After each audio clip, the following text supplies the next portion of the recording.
Hello সবাইকে, সবাই কেমন আছো? আমরাও বেশ ভালো আছি। তো আজকে হচ্ছে ওই শনিবার।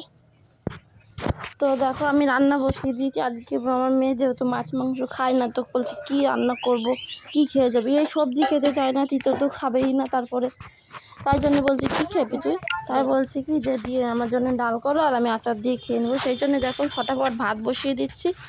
আর হচ্ছে আজকে স্কুল ছুটিই ছিল, আজকে ওই হোলির পরের দিন 2 দিন ছুটি যেহেতু, তো ওই যে ভাতের মধ্যে ডাল সিদ্ধ দিয়ে দিলাম, একটু তাড়াতাড়ি হয়ে যাবে তাই জন্য। আর এখানে দেখো আমি এই যে একটুখানি দুধ ছিল, পরে ভালো করে মানে 2-3 দিন জাল করা হয়েছে, খাওয়া হয়নি। তো আমি ভাবলাম মোটা হয়ে গেছে, ফ্রিজে ছিল যখন একটু কেমন একটা ঘি গন্ধ হয়ে গেছে, তাই ছানা কেটে নিলাম। কেক, মাটির কেক, কাদা দিয়ে। তা খাস না কেন? এবিসিডি করবি? কেকে আবার এবিসিডি করতে হয় নাকি? হ্যাঁ, ওট ছাগল। তো আর আজকে রান্না করব দেখো পটল চিংড়ি। এই যে এখানে পটল আর আলু কেটে নিয়েছি, আর ছোট ছোট চিংড়ি রেখেছিলাম আগে একদিন, আর সেই চিংড়ি মাছের মাথাগুলো রেখে দিয়েছিলাম। তারপরে ওই চিংড়ি মাছের মাথাটা একদিন দেখছিলাম রেসিপি ফোনে, তো ওটাই করবো ভাবছি। আর এই যে ছানা কেটেছিলাম সেটা, আর ওখানে রয়েছে একটু পাস্তা সিদ্ধ করেছি, মিঠাইকে রান্না করে দেবো, মিঠাই খাবে।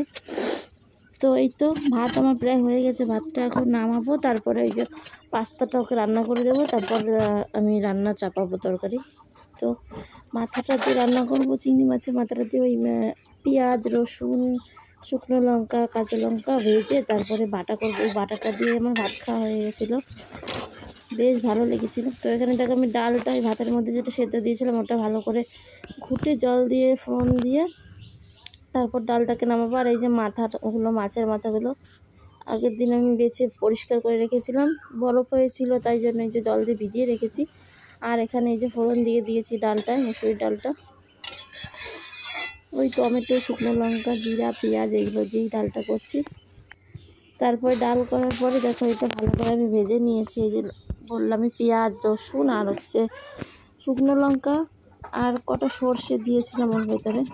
তো এই যে এখন বাটা করে নিচ্ছি, আর ওদিকে চাপিয়েছি হচ্ছে পটল চিংড়ি হচ্ছে। তো এই ভিডিওটা যেহেতু 2-3 দিন আগেকার করা, তাই কথা কি আর বলবো বুঝতে পারছি না, মানে সঙ্গে ভিডিও হলে ভালো হয়, মানে গুছিয়ে বলা যায়। তো এই দেখো আমার বাটা এখানে হয়ে গেছে, যেহেতু সর্ষে দিয়েছিলাম একটু ভাজা ভাজা হয়েছে, ওই জন্য একটু কালচে হয়েছে। এটা খেতে কিন্তু দারুণ। তো আমার এখানে রান্না পুরো কমপ্লিট হয়ে গেছে। এই দেখো পটলের তরকারি করেছি চিংড়ি মাছ দিয়ে, তখন আর ভিডিও করা হয়নি, এটা উনুনেই করেছিলাম রান্নাটা, ভাতটা গ্যাসে করেছিলাম। তো দেখো লাল ওই যে চিংড়ি পটল রান্না হয়ে গেছে। চলো টাটা।